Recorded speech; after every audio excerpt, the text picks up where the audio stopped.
Judge ay si Mr. Albert. Oh, Ayan. Okay. Good evening, ladies. Ayos ka ba? Sa totoo lamang po, medyo may sakit po kasi ako, tas medyo nilalagnat, pagod po yan, pero still laban pa rin po because this is the competition. Ayos. Ito yung question para sa'yo. Kapag nasabon ka ba ng nanay mo, sino ang magbabanlaw sa'yo? Kapag nasabon ka ba ng nanay mo, sino ang magbabanlaw sa'yo? Isang napakatarantadong Okay. Hindi ko po judges, please listen to me. Hindi ko po masasagot ang inyong katanungan nang naaayon sa inyong mga sariling opinyon. Ngunit sasagutin ko yan nang naaayon po sa aking puso, isip at nararamdaman. Ang katanungan, kung ako nga daw po ba ay nasabon ng nanay ko, sino ang magbabanlaw sa akin? Pag sinabi po natin nasabon, ibig sabihin na pagalitan or nakakitaan kanya ng pagkakamali.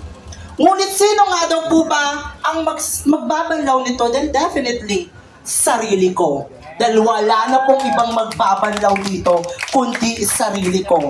Dahil sinabong ka ng nanay mo, ibig sabihin nun may nagawa kang mali na dapat mong baguhin at dapat kang matuto. Hindi mo kailangan iasa sa ibang tao ang pagbabanlaw o pag-aayos sa sarili mo. Bagkus ang magulang mo, papagalitan ka lang yan dahil mahal ka ng magulang mo. And I believe, ladies and gentlemen, that parents is always be there to guide para po sa ating lahat.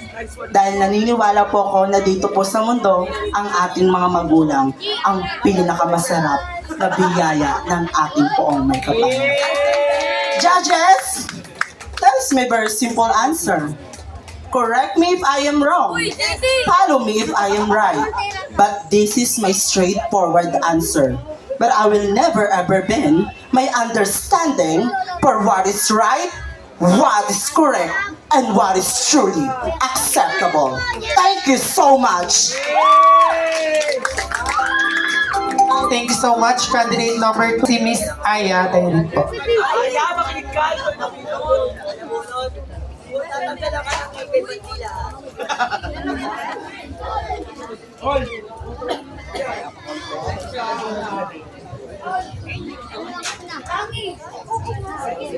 Hello, good morning. So ito yung tanong ko sa'yo, Miss Candidate number 5, right? Number 3 po. 3, sorry. Lolo. Kung tatakbo ka ngayon, sino ang hahabulin mo? So, okay, sa isang pabalbal na katanungan, marahil nakahulugan lamang ito ng simple ngunit makabuluhang kasagutan na ayon po sa aking isipan at katauhan. Kung tatakbo daw po ako ngayon, sino nga ho ba ang hahabulin ko at bakit? Dito sa mundo naniniwala po ako na ang tao may mga pangarap na gusto natin makamit sa buhay natin. Bilang isang bakla na hindi nabiyaan ng pisikal na kagandahan na nababanaad ng inyong mga mata, sa aking pagtakbo, simple naman po ang hahabulin ko. Yung po yung oras upang makamit ko yung mga pangarap ko na minimiti ko magpahanggang ngayon. Sapagkat yung pangarap na yon, kasama po doon ang aking pamilya sa pangarap ng aking makakamit. Wala na po akong dapat pang habulin sa mundong ibabaw kung hindi ko na po dapat habulin pa kung ano ang yaman ng mundong ito. Ang tanging hahabulin ko lang po dito, yun yung mga pangarap ko. Sapagkat ang pangarap na iyon, yun din po ang pangarap ng mga magulang ko nung ako ay musmus pa lamang at isilang sa mundong ibabaw. Kahit kailan, hindi na po ako makipagtaasang parang ihil sa mga kapwa ko kung ano po ang nakamit nila. Isang bagay lang po ang nais kong patunayan ko kung ano ako at kung sino ko. Tatanggapin ko bilang ako dito sa mundo. Maraming salamat po.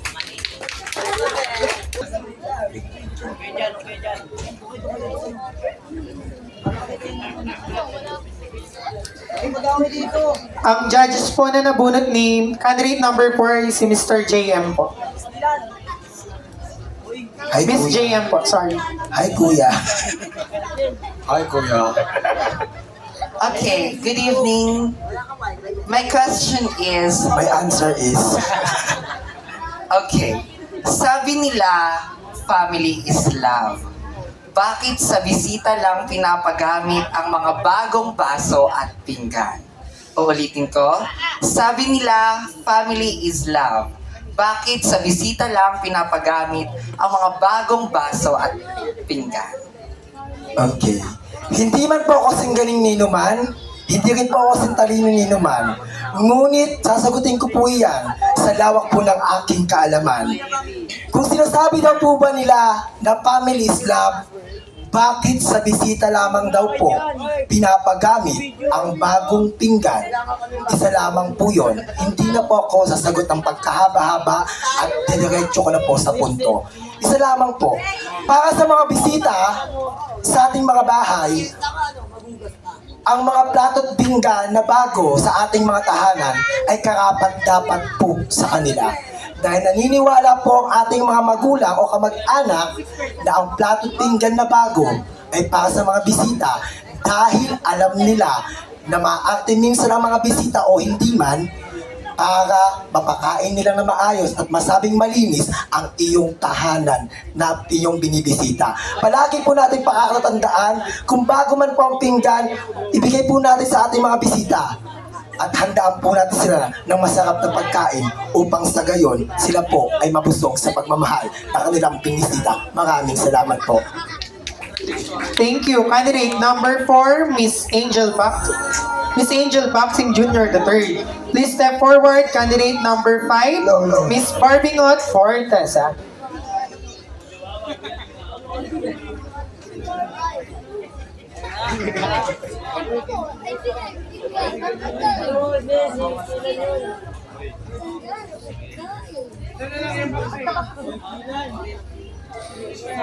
Ang nabunod niya po ay si Miss Michelle Mendiola po. Hello. Good evening, everyone. Good evening po. Ang tanong ko ay, good morning na pala, sorry. Ang tanong ko ay, sa kantang Isang Linggong Pag-ibig, anong araw at oras ka umiibig? Uulitin ko, sa kantang Isang Linggong Pag-ibig, anong araw at oras ka umiibig? Okay, sa kantang Isang Linggong Pag-ibig, anong oras at araw daw po ako umiibig? You know what, ladies and gentlemen? When it talks about love, there's no right time for you to find your true love. Wala pong oras, panahon, taon ang makakapigil sa iyo kung mahal mo talaga ang isang tao. Dahil naniniwala po ako na ang pag-ibig ang siyang pinakamakapangyarihang nararamdaman ng isang tao laban sa kanyang kapwa-tao. And I do always believe, ladies and gentlemen, that when it talks about love, hindi na mo kailangan magmadali. There's always a right time for those people who wait patiently. Dahil naniniwala po ako na ang tunay na pag-ibig, darating po yan sa tamang panahon. Hindi mo po kailangan madiliin. Kaya ngayong gabi, alam po ako sabihin sa iyo na meron po akong kasintahan at naniniwala po ako na hindi po kailangan ng oras at panahon para masabi po ako na kami po ay nagmamahalan. Bagkus alam po namin sa sarili namin dalawa na kami po ay magsusukaan balang araw. Meron lamang po akong isang katanungan sa inyo lahat. Ano nga po ba ang gusto niyong makita? Ang dalawang taong may hawak na armas at balin na nagpapatayan o ang dalawang lalaking may hahawak na kamay at nagmamahalan. Lagi po natin italak sa ating puso at isipan, love has no boundaries, love has no time, and I do always believe that love will always conquer all. Maraming salamat po. Thank you. Candidate number 5, Miss Barbingot Fortes. Please step forward, Miss Maria Venus Ra.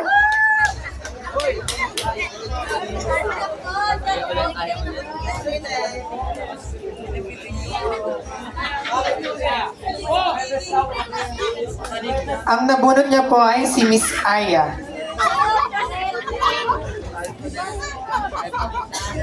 Good morning, ma'am. Good morning. So, ito yung question ko. Kung ang alak ay iniikot sa inuman, ikaw bilang isang LGBT, para kanino ka iikot? Uulitin ko. Kung ang alak ay iniikot sa inuman, ikaw bilang isang LGBT or gay, para kanino ka iikot? Okay, allow me to answer that particular question direct to the point. Without choosing any punchlines, neither memorize of terms just to impress the panel board of judges. Because at this very point of time, this is the final judgment, and this is the final criteria for judging. So the question put upon my shoulder goes like this. Kung ang alak ay umiikot sa iisang inuman, bilang isang LGBTQIA+ community, para kanino ako umiikot? Simple lamang po. Unang-una, para sa pamilya ko. Bakit? Kasi ako bilang isang bakla, na nag-iisang bakla lamang sa pamilya ko, breadwinner, tagapagtaguyod ng mga kapatid, kailangan kong umikot para sa kanila. Kasi kung hindi ako kikilos, sino ang kikilos para sa kanila? Sino ang gagabay sa tatlo kong mga maliliit na mga kapatid? Pangalawa, bilang isang LGBTIQ+ community, para kanino ko iikot? Sa mga kaibigan ko.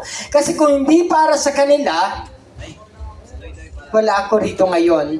Walang baklang nasa harap nyo na magsasabi na kumontes ka. Kasi may karapatan ka, may kay ka, at higit sa lahat, kaya mo. Sila ang mga kaibigan ko na nagbo-boost ng confidence sa akin para ipakita ko sa lahat ng tao na may kakayahan ako, may abilidad ako. Higit sa lahat, kaya ko umarap sa harap ng maraming tao at patunayan na may kakayahan ako bilang isang bakla. Higit sa lahat, bilang isang LGBTIQ+ community, umiikot ako hindi para sa sarili ko, kundi para sa harap ng maraming tao. Because I stand here as an LGBTQIA+ community na nagsasabing we are all equal. Not only a gay, not only a man, not only a girl, but we are all equal in this world. Walang lalaki, walang babae, walang bakla, kundi lahat tayo ay pantay-pantay. Pantay na respeto, pantay na karapatan. Higit sa lahat, pantay-pantay tayo na dapat tanggapin ng mga tao nasa paligid natin. Maraming salamat. Thank you. Candidate number 6, Miss Maria Venus Ra. And to our last candidate, Miss Elsa Droga, bunot na.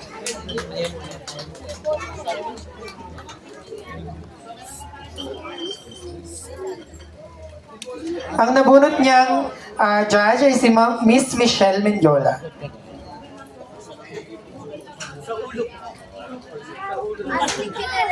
Good AM, Elsa Droga. ate. Ang tanong ko ay, kung magiging ulam ka, ano ka? Ulitin ko, kung magiging ulam ka, ano ka?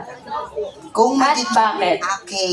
Kung magiging ulam po ako, ano ako at bakit?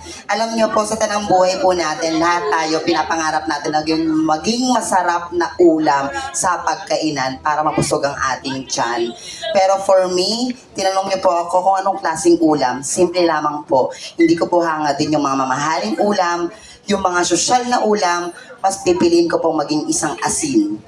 Opo, naniniwala po ako na ang asin ay inulam po ng mga tao ngayon at habang buhay at nakaraan pa. Naniniwala po ba kayo na asin ay isang ulam? Sino po nakatingin dito ng asin?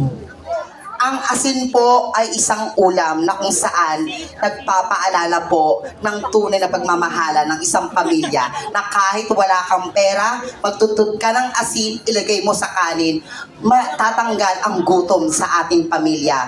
Dahil kahit simple lamang pang ulam na nasa inyong habang kainan, tandaan nyo po, ang asin, hindi po yan nilalanggam, hindi kinakain ng pusa. Kahit iwanan nyo sa lamesa, nandiyan pa rin ang asin na yan. Nagpapatunay na ang asin ay nagpapatibay ng pagmamahalan at tunay na pamilya. Maraming salamat po.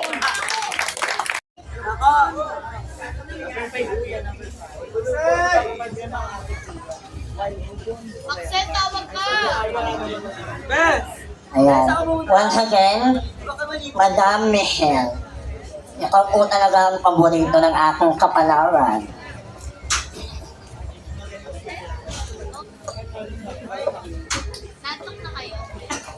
Hello. So, ang aking tanong ay,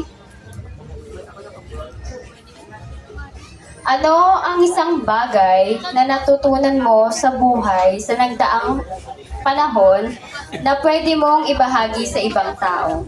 Ulitin ko, ano ang isang bagay na natutunan mo sa buhay sa nagdaang panahon na pwede mong ibahagi sa ibang tao? Okay. That question is very timely and relevant for us. Ang katanungan po ay miindayog sa ganitong pamamaraan. Ano ang isang bagay na natutunan ko sa mga nagdaang panahon at paano ko ito may babahagi sa lahat ng mga tao? Tama po ba, Madam Michelle?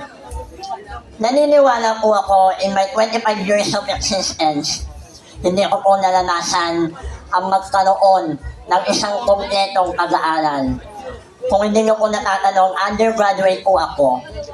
Second year college lamang po ang ako natapos dahil hindi po kinaya ng aking mga magulang ang financial na suporta para po ako ay makapagtapos ng aking pag-aaral. Kung meron man po akong isang bagay na natutunan dito sa mundo, sa paglikas ng bawat panahon, yun po ay ang pagkakaroon ng edukasyon mo sa sariling pagkatao mo. Dapat ka mo. Dahil yun lamang po ang maaaring punutin ng mga kapwa mo tao at nagbibigay ng aral at leksyon sa lahat ng mga taong nakakapanood sa iyo. Dahil sabi nga po nila, sa Golden Rule, aanhin mo ang kagandahan ng iyong pangangatawan at mumuka kung wala ka namang edukasyon sa sarili mong pangangatawan. Marahil kapag ako po ay nakapag-tapos or kahit sino man po sa inyo ay nagkaroon ng edukasyon, wala po niya kahit na sino tao ang magbababa ng inyong pagkatao. Dahil naniniwala po ako na ang edukasyon ko ang batayan ng bawat nilalang dito sa mundo upang ikaw ay respetuhin at tanggapin dito sa ating lipunan. Dahil sabi nga po nila, may pera ka man o wala, kailangan mo makapagtapos ng iyong pag-aaral upang mapatunayan mo sa lahat ng mga taong nagbababa sa iyong pagkatao na ikaw, kahit ikaw ay mahirap at hindi nabiyayaan ng kagandahang panlalamas, kaya mong humarap sa kanila laban ang mga diploma na nakamit mo sa iyong buhay. Dahil naniniwala po ako, it is better to endure the hardship of education than to taste the bitterness of ignorance. Mananatili kang mangmang sa kanyang nangiilang kung wala kang edukasyon.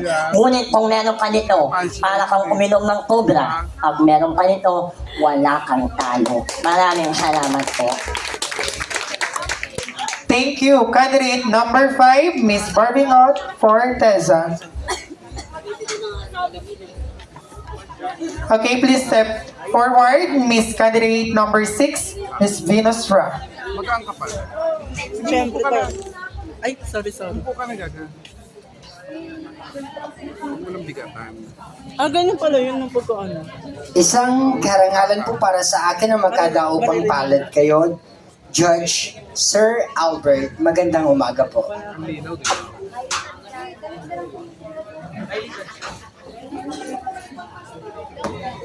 Hello. Magandang umaga po ulit. Ito po yung question para sa'yo. What is your proudest accomplishment? Pardon, sir? What is your proudest accomplishment? Yeah. Proudest. Okay. Sa isang simple at payak na katanungan, nangangailangan lamang po ito ng isang simple ngunit mas makabuluhang kasagutan. Dahil sa pagkakataon po ito, nais ko lamang pong imungkahi sa pangkalahatan na wala pong tama o mali ang maaaring bitiwang kasagutan ng bawat kandidata. Ito po ay isa lamang opinyon hinggil sa lawak ng aming pangunawa. Pagbaybay sa katanungang naiatang sa aming mga balikat ng ating puno ng inampalan. Ngayon, ang katanungan ay umiindayog sa ganitong pamamaraan. What is my proudest accomplishment? Ibig sabihin, ano yung pinakamataas na narating ko na o nakamit ko na sa buhay ko? At bakit? Well, ladies and gentlemen, to tell you honestly, I am a licensed teacher by profession in Baliwag University. Yes, isa po akong guro sa Baliwag. Taga Plaridel, Bulacan po ako. Pero sasabihin ko po sa inyo, hindi po yan ang pinaka-proudest na nakamit ko sa buhay ko. ang pinakamataas na nakamit ko sa buhay ko, yun ay yung natulungan ko yung pamilya ko sa abot ng aking makakaya. Wala sa angkas ng iyong karunungan o sa lawak ng iyong kaalaman para makatulong ka sa pamilya mo.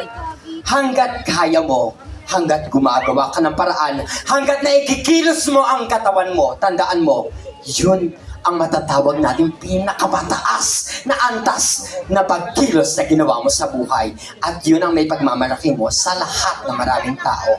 Bakit? Kahit isa kang mangmang, pero alam mong kumilos, alam mo ang tinatawag na responsibilidad, yun ang matatawag na pinakamataas na antas. Yun ang masasabi mong may malaki ka ng ambag sa pamilya mo. Hindi mo kailangan ng mataas na katungkulan, hindi mo kailangan na tapos ka ng degree ng ganito. As long as you do, at as long as may ginagawa kang paraan, tandaan mo, kung hindi ka sisinuhin ng sinuman, hindi ka lalaitin ng ninuman. But still, let us all inculcate into our minds. As long as you step forward and looking forward for your goal and your ambition in life, then definitely nothing is impossible. Thank you. Thank you. Candidate number 6, Miss Venus Rock. Please step forward, Miss Elsa Droga. Asin. Kalaban sa uri-muri.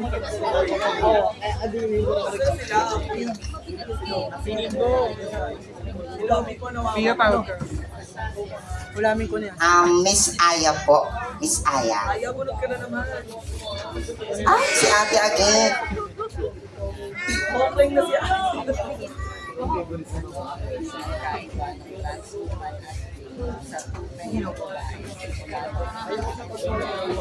Ay po, Ate Aya. Ha? So, ito yung question ko.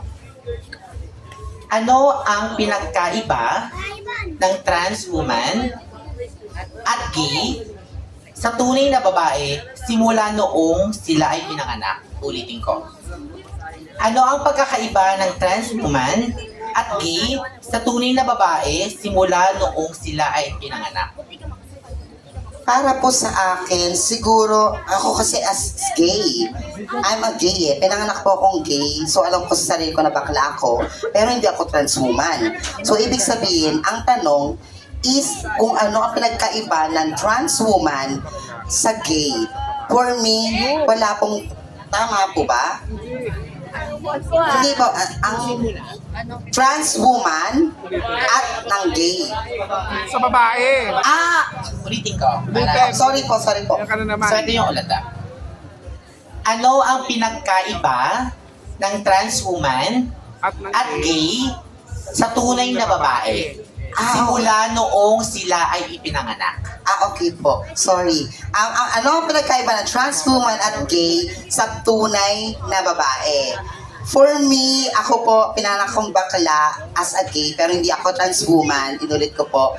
Ang pinagkaiba po doon is pinanganak po tayong lalaki at yung tunay na babae is tunay na babae. Pero meron po tayong pinagkakaiba pagdating sa trans woman at gay at sa pagitan ng babae. Dahil kaming mga trans woman or gay, kaya po namin maging isang tunay na lalaki. Kaya namin panindigan kung ano man po yung pagkukulang ng isang lalaki sa mga babaeng iniwan nila, binuntis, iniwan ng anak, pinabayaan, mas tunay na lalaki po kami sa kanila.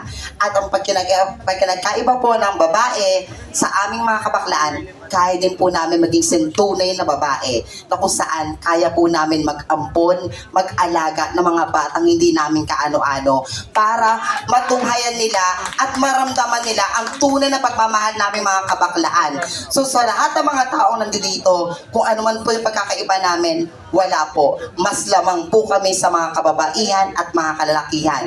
Ang pinagkaiba lang po nun is yung tunay na babae kayang magluwal ng kanilang anak, pero kaming mga bakla, Hindi po namin kayang gawa ng isang bata, pero kaya po namin yakapin, mahalin kung sino at ano yung mga taong nakapaligid sa amin. Na tunay na pagkatao namin ng mga kabaklaan. This is double-sided po kaming mga bakla eh.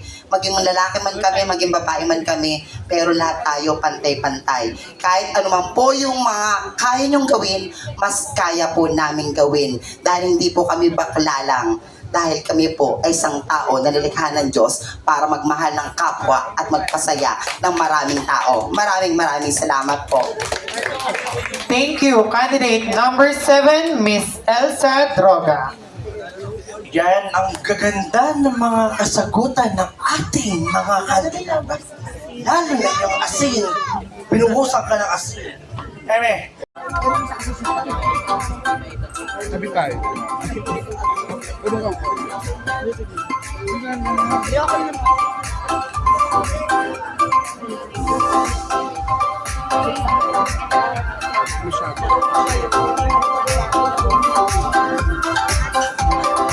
Ating kong pangalan, siya po yung ihiranging Miss Gay Pangkalawakan 2023. Para sa general average na 99.57%,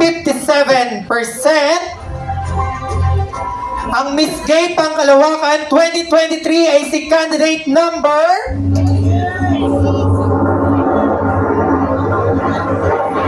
Candidate number 6, Miss Venus Ra. At first place naman po si candidate number 5, Miss Barbie Got.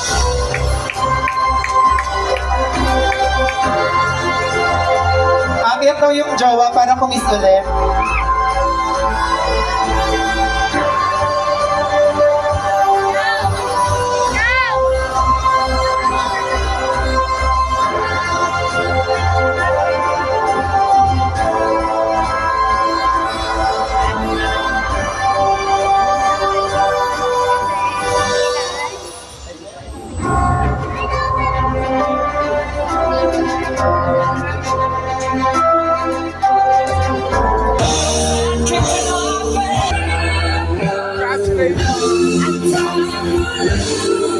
Congratulations po para sa mga nanalo po.